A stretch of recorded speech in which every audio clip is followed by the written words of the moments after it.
बंधुओं, आज आपको हम एक ऐसी ऐतिहासिक पौराणिक घटना सुनाने जा रहे हैं। राम नाम की महिमा। भगवान शिव का नाम हम सब जानते हैं। भगवान शिव भोलेनाथ को भगवान हर परिस्थिति में, किसी भी कठिनाई में या सुख में, उनमें कोई परिवर्तन नहीं आता है। सदैव एक से रहते हैं। उनके पास बहुत सारे सुविधाएं हैं, तब भी उन्हें कोई चिंता नहीं। और नंगे हैं तब भी कोई चिंता नहीं, घर नहीं है तब भी चिंता नहीं। आखिरकार ये इतना बड़ा संतोष, धैर्य और ये सब भगवान के अंदर आया कहाँ से? तो हम सबको पता है कि भगवान शिव के आराध्य हैं तो वो प्रभु राम हैं। वो उन्हीं को हमेशा अपने हृदय में धारण करके रखते हैं। गोस्वामी जी ने भी रामचरितमानस में लिखा है बहुत अच्छा। राम नाम करी अमित प्रभाव, राम नाम करी अमित प्रभाव, संत पुराण दही गावा, संत पुराण उपनिषद गावा। ये सब संत पुराण उपनिषद जितने भी हैं, वेद हैं, इन सब ने एक ही बात कही है, राम नाम कर अमित प्रभाव। इसका प्रभाव न सगुण में है न निर्गुण में है। चाहे सगुण ब्रह्म को ले लीजिए या निर्गुण ब्रह्म को ले लो, सगुण राम को ले लो। सगुण अगर हम देखें तो राम है, निर्गुण ब्रह्म है। मानने वाले दोनों प्रकार के लोग हैं यहाँ पर। मगर शंकर जी ने पार्वती जी से कह दिया, सगुने अगुने नहीं कछु भेदा देवी जी, इसमें कोई भेद नहीं है। अरे मैं तो तुम्हें कुछ और बताने वाला हूँ, इससे भी बड़ी चीज़ है। ब्रह्म से भी और राम से भी बड़ी चीज़ है। क्या है राम से बड़ी चीज़? तो भगवान शंकर जी की एक बहुत बड़ी घटना आती है। एक बार जैसे हमारे यहाँ समुद्र मंथन हुआ था ना, इससे पहले वेदों का मंथन हुआ। बहुत से देवताओं ने, ऋषि मुनियों ने वेदों का मंथन किया। और जब वेदों का मंथन हुआ तो भाई उसमें से मंथन होता है तो उसमें से तो क्रीम अच्छी चीज़ निकल के आती है। तो मंत्र निकल के आए। और मंत्र सब लोग जानते हैं कि मंत्रों से फिर और सूक्ष्म क्या हो सकता है। जो प्रभु उनका साक्षात ही स्तुति है, उनका नाम ही। बड़े बड़े मंत्र निकले, छोटे निकले। अब उन मंत्रों में सबसे छोटा मंत्र निकला, वो राम नाम मंत्र था। राम निकला। सारे देवताओं ने बड़े बड़े मंत्र ले लिए। अब कोई राम लेने को तैयार नहीं। तो शंकर जी अपने बैठे थे, उन्हें तो ज़्यादा चिंता रहती नहीं है। देखिए वो तो मस्त हैं, उन्हें तो औगड़धानी कहते हैं, वो तो मस्त रहते हैं हमेशा। हर परिस्थिति में शंकर जी हैं। तो लोगों ने कहा है कि जब कोई नहीं ले रहे, कैसे विवाद हो रहा है भाई, बताओ तो। बोले ये राम नाम बच गया है और ये सब कोई लेना नहीं चाह रहा है। शंकर जी ने कहा लाओ मुझे दे दो। शंकर जी ने राम नाम को लिया और उसको अपने कंठ में धारण कर लिया। देखिए कोई मंत्र अगर आपको मिल रहा है बंधुओं, तो पेट में नहीं गटकना है।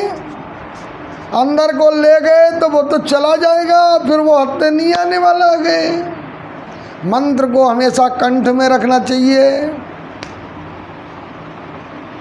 कंठ से ही सारी वस्तुएं, एक एक स्वाद, हर चीज़ जो भी जाती है कंठ से होके जाती है। अगर राम नाम वहाँ विराजमान है तो वो आपके हर चीज़ जो अंदर जा रही है, वो राम का नाम उसके लिए पवित्र और पावन करके भेजता है अंदर बंधुओं। इसलिए जो राम नाम जपते हैं ना, उनको ना तो कोई व्याधि आती है ना कोई समस्या आती है। जीवन उनका आनंद में रहता है। ये प्रभु के नाम की कृपा है। तो राम नाम निकला, भगवान शिव ने ले लिया उससे और अपने कंठ में धारण कर लिया। राम नाम का जप करने लगे भाई उन्हें तो जो मिला है उसी का पालन करना है जीवन का। अब ये देखो देवताओं ने फिर थोड़े दिन बाद समय उन्हें लगा है कि अब तो समुद्र मंथन किया जाएगा, इसमें बहुत बहुत सारे रत्न चले गए हैं, इसमें से निकालेंगे मंत्र रत्नों को। देवताओं ने और दैत्यों ने समुद्र मंथन कर दिया भाई। अब समुद्र मंथन से भी हमें सबको पता है कि 14 रत्न निकले उसमें से। अब वो 14 रत्न जब निकले तो अब आप देखिए शुरू से लक्ष्मी जी निकली, ऐरावत हाथी निकला, कुबेर जी जो ये निकले, अब धनवंतरी वैद्य निकले, रंभा अप्सरा निकली, कामधेनु गाय निकली, कल्प वृक्ष निकला, उसी में से अमृत निकला। देवताओं दानवों में उसी में युद्ध हुआ था, भगवान को मोहिनी रूप बनाना पड़ा। भगवान ने तो उनको कैसे कैसे बचाया विचारों देवताओं को, नहीं तो देवता ही फंस जा रहे थे। और सबसे घातक चीज़ निकली जो प्राण को लेने वाली, वो विष निकला। और वो विष जब निकला तो जैसे ही उसमें से निकला तो उसमें तो इतनी ज्वाला थी, इतनी गर्मी थी, इतना तेज था, उसके पास कोई जाने की हिम्मत नहीं कर रहा था। कलश में बंद। अब जब कोई उसे लेने को तैयार नहीं, सबने अपने अपने बांट लिया। ऐरावत इंद्र को दे दिया, लक्ष्मी जी विष्णु जी को दे दी, कामधेनु वशिष्ठ जी को दे दी, सबको अपना अपना बांट दिया, कुछ नहीं बचा। तो अंत में विष बचा। बोले ये क्या करेंगे, अमृत देवताओं ने बांट लिया, अब इसका क्या करेंगे। बोलिए ऐसा करो, ये जब कोई नहीं ले रहा है तो इसे डालोगे पृथ्वी, तो पृथ्वी चली जाएगी पाताल लोक में, इतना इसका तो नष्ट हो जाएगी सारी सृष्टि, इससे क्या करें। बोले एक विष्णु भगवान ने थोड़ी सी युक्ति बता दी।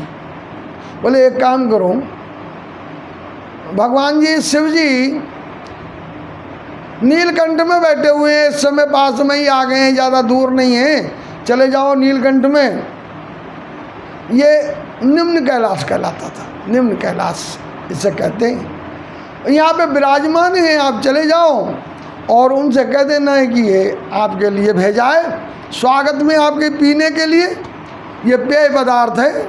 और कोई कॉफ़ी भेजता है, कोई दूध भेजता है, कोई और चाय भेज देता है, कोई पेप्सी, कोको कोला ठंडा भेज देता है, पीने के बहुत सारे पदार्थ हैं। ये निकला है भगवान विष्णु जी ने भेजा है। तो वो पूछेंगे किसने भेजा है, तो कह देना विष्णु जी ने भेजा है।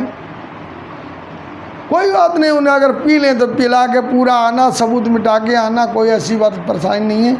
वहाँ से कुछ देवताओं को भेजा, वो देवता गए, वहाँ लेके पहुँचे, छोटे कैलाश में भगवान विराजमान हैं, धूनी में रम रही है, उनकी जय जयकार हो रही है। अरे वो तो भोलेनाथ है भैया, उनकी तो जहाँ महिमाएं आप देख लीजिए। अभी सावन का महीना आने वाला है, जब भोलेनाथ के लिए देवगण चलेंगे, उनके जितने भी देवी देवता गण हैं उनके तो देखो गण, भूत प्रेत पिशाच बैताल नर नाग किन्नर, कौन नहीं है इस सृष्टि में, सब उनका ही है अंश।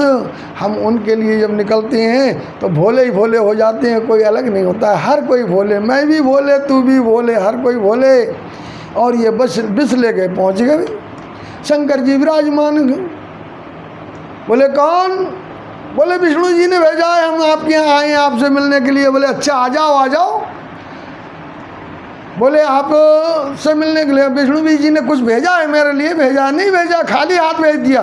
बोले अरे साहब आपकी बहुत चिंता करते हैं, ये भेजा है, ये घड़ा ले लो, ये आपको भेजा है। बोले अच्छा अच्छा। बोले नारायण ने भेजा है ना। बोले हाँ नारायण ने भेजा है। अरे शंकर जी ने घड़ा उठाया, उसी समय गट गट गट गट गट गट गट गट पूरा घड़ा पी गए भैया विष का। ये जो दूत आए थे वहाँ से देवदूत, ये तो घबरा गए। बोले जिस विष से सारी सृष्टि नष्ट हो सकती वो विष को ये पी गए, अब तो ये लीला खत्म हो जाएगी और सारा अपराध हमारे ऊपर मर जाएगा। उन्होंने मटका पोड़ा, ये किया और वहाँ से जल्दी से विदा ली। महाराज अब क्षमा करो, बहुत जल्दी जाना है, वहाँ व्यवस्थाएं चल रही हैं, हमें भी उस व्यवस्था में सम्मिलित होना है, अब आप आशीर्वाद दो। इनको तो सोच लिया है कि अब तो इनकी लीला जय श्री राम हो जाएगी, अब तो बचने का है नहीं। इतना बड़ा भयंकर हलाहल विष पी लिया है, जिसने हलाहल विष पी लिया वो तो बचने का है ही नहीं। ये तो भागे दौड़े हाँफते हाँफते जैसे तैसे भगवान जी के पास पहुंच गए। विष्णु जी बैठे हुए हैं, दरबार लगा हुआ है, विष्णु जी ने पूछा भैया पिलाया है? बोले हाँ पिला के आए हैं। बोले एक ऐसा करो, कल को जाके या शाम को ही जाके देख आओ उनका स्वास्थ्य कैसा है, ठीक है, क्या कुछ हुआ तो नहीं। फिर भेज दिया, फिर चले गए। देखने गए तो भगवान पहले से और ज़्यादा मस्त दिखाई दे रहे हैं। फिर तो पहले तो थोड़े व्यस्त भी दिखाई दे रहे थे, इधर उधर हाथ पाए भी चल रहे थे उनके, अब तो वो भी बंद कर दिया, बिल्कुल मस्ती में बैठे हो। जय श्री राम। भगवान जी कोई राम राम राम राम राम राम जप रहे हैं। ये तो चकित हो गए यार देवदूत। बोले यार ये तो बड़ा कमाल है यार, ये तो कोई विशेष महापुरुष है, विशेष देव है। अब इन्होंने उनसे पूछा भाई पहले तुम आए लेके, अब क्या लेके आए हो और कुछ लाए हमारे लिए? बोले महाराज अब लाए कुछ नहीं है, बस हम तो आपका हाल चाल जानने के लिए आए थे। बोले क्या हाल चाल?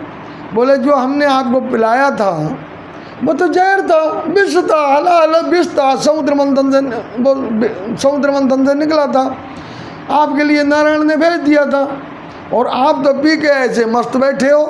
भगवान ने कहा भैया जब नारायण ने ही भेजा, साक्षात प्रभु भेज रहे हैं मेरे प्रभु, तो प्रभु ने भेज दिया तो फिर मुझे सोचना विचारना तो था ही नहीं। जब प्रभु ने भेजा ही है तो फिर उसको तो बिना